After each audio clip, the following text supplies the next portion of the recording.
अस्सलाम वालेकुम students, I hope आप सब ठीक होंगे। आज हम कर रहे हैं मिड टर्म ब्रेक मेथड। तो सबसे पहले आपने ये देखना है कि मिड टर्म ब्रेक मेथड कब यूज़ होता है या कब इस्तेमाल होता है। अगर आपके पास कोई क्वाड्रेटिक एक्सप्रेशन फैक्टराइज करने के लिए आ जाए तब हम mid term break method use करते हैं। अब क्वाड्रेटिक एक्सप्रेशन क्या होता है पहले हम वो डिस्कस करते हैं। Look at this expression, x² minus x minus 6।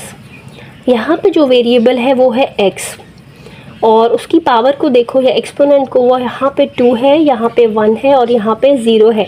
जिस टर्म में वेरिएबल ना हो वहाँ पे उसकी पावर 0 होती है, यानी ये कांस्टेंट टर्म है। कांस्टेंट टर्म में वेरिएबल की पावर 0 है। तो हाईएस्ट पावर x की या वेरिएबल की अगर हम यहाँ देखें वो है 2 से बड़ी कोई और हाईएस्ट पावर नहीं है। तो ऐसा एक्सप्रेशन जिसमें highest power of the variable 2 हो उसको हम क्वाड्रेटिक एक्सप्रेशन कहते हैं। So this is a quadratic expression.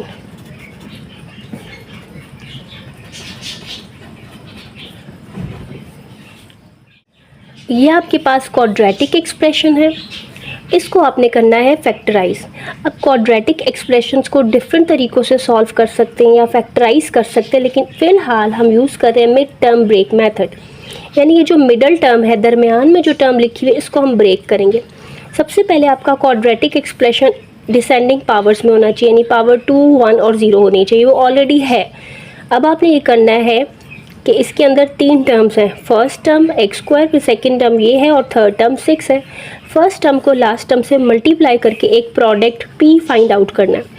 तो इसको जब इससे मल्टीप्लाई करेंगे तो ये हो जाएगा 6 इंटू x², 6x², और साइंस को भी देख लो, प्लस माइनस माइनस, ये हमारे पास आ गया है product. Mid term break method में सबसे पहले आपने क्या करना है, फर्स्ट टर्म को लास्ट टर्म से मल्टीप्लाई करके एक प्रोडक्ट फाइंड करना है जिसको हम p कह रहे हैं, वी कॉल इट p।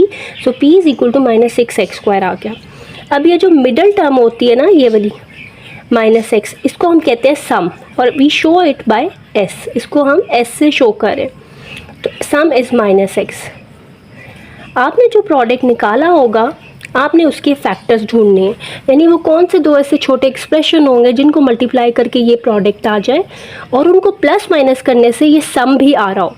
तो चले ढूंढते हैं। Before we move on, kindly subscribe my channel and hit the bell icon and like and share the video also, thank you.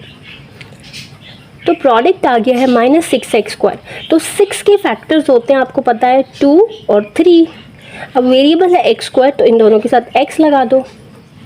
6 के फैक्टर्स जो होते हैं वो 2, 3 + 6 आपको देता है। इसी तरह से 1, 6 + 6, 1 और 6 भी होते हैं। तो पहले मैं ये ट्राई कर लेती हूँ क्योंकि मुझे लग रहा है कि इन दोनों को माइनस करने से मेरे पास ये आ जाएगा, ठीक है।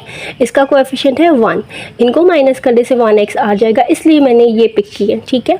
6 के फैक्टर्स 1 × 6 और 2 × 3 होते हैं। ये मैंने इसलिए नहीं लिए कि इनको माइनस करने से या प्लस करने से कभी भी ये नहीं आएगा, इनको माइनस करने से ये आ रहा है, इसलिए मैंने ये वाले फैक्टर्स पिक किए, ठीक है। अब इनके साइंस चूज़ करने हैं।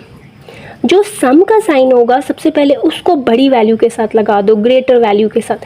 2x और 3x में से 3x बड़ा है, ग्रेटर है, तो इसलिए जो सम का साइन है ना पहले उसके साथ लगा दो। अब इसका खुद से चूज़ करो, जैसे कि आपने इन दोनों को करना है माइनस, ताकि आपके पास ये सम आ जाए -1x। तो माइनस के साथ प्लस होगा तो माइनस प्लस माइनस होगा, ठीक है। इसलिए मैंने यहाँ पे प्लस लगा दिया ताकि प्लस माइनस माइनस होके -x आ जाए, और जब मल्टीप्लाई करोगे तो प्लस माइनस -6x² ही आएगा। इसका मतलब है हमने फैक्टर्स चूज़ कर लिए हैं +2x और -3x। ये हमारे आ गए फैक्टर्स।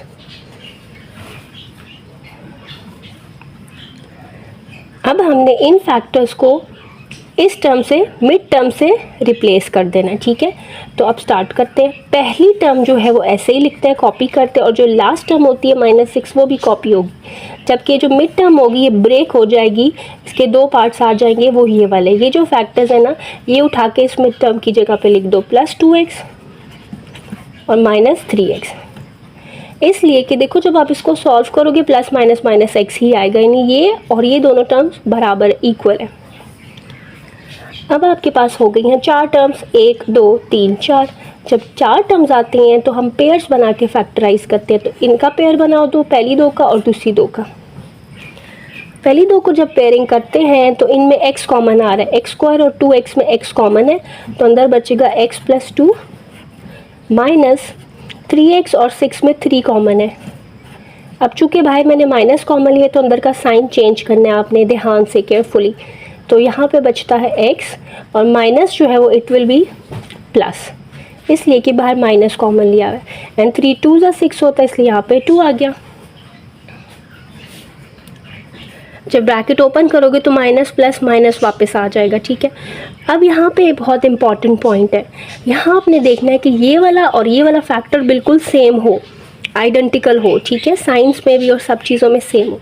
x + 2 x + 2 अगर सेम आ रहा है जैसे हमारा आ रहा है तो आपका क्वेश्चन ठीक है, आपने सही फैक्टर्स चूज़ किया। अक्सर बच्चों का यहाँ मैच नहीं करता, साइन की गलती आती है, तो इसका मतलब है फैक्टर्स या उसके साइन में मिस्टेक है, तो दोबारा वहाँ जाके चेक करो। तो फ़िलहाल हमारा सेम आ रहा है, x + 2 दोनों में कॉमन आ रहा है, उसको मैं कॉमन ले लेती हूँ। अब इस पूरे में से जब मैंने x + 2 कॉमन ले लिया, निकाल लिया है, तो अंदर मेरे पास क्या बचा है x। अच्छा, -3 और x + 2 में से x + 2 बाहर चला गया तो यहाँ से 3 बच गया। तो ये दो फैक्टर्स आ गए। फैक्टर्स होते जो आपस में मल्टीप्लाई हो रहे होते, तो ये हमारे पास फैक्टर्स आए हैं इस क्वाड्रेटिक एक्सप्रेशन के जिसको हम फैक्टराइज करे थे। फैक्टर्स दो ऐसे एक्सप्रेशन होते हैं जिनको जब मल्टीप्लाई किया जाए तो वो आपको ये वाला एक्सप्रेशन दे। So these are the factors. तो फैक्टराइज करने का मतलब होता है फैक्टर्स ढूंढो, तो हमने वो फैक्टर्स ढूंढ लिए। So if you like the video, don't forget to subscribe my channel. Thank you.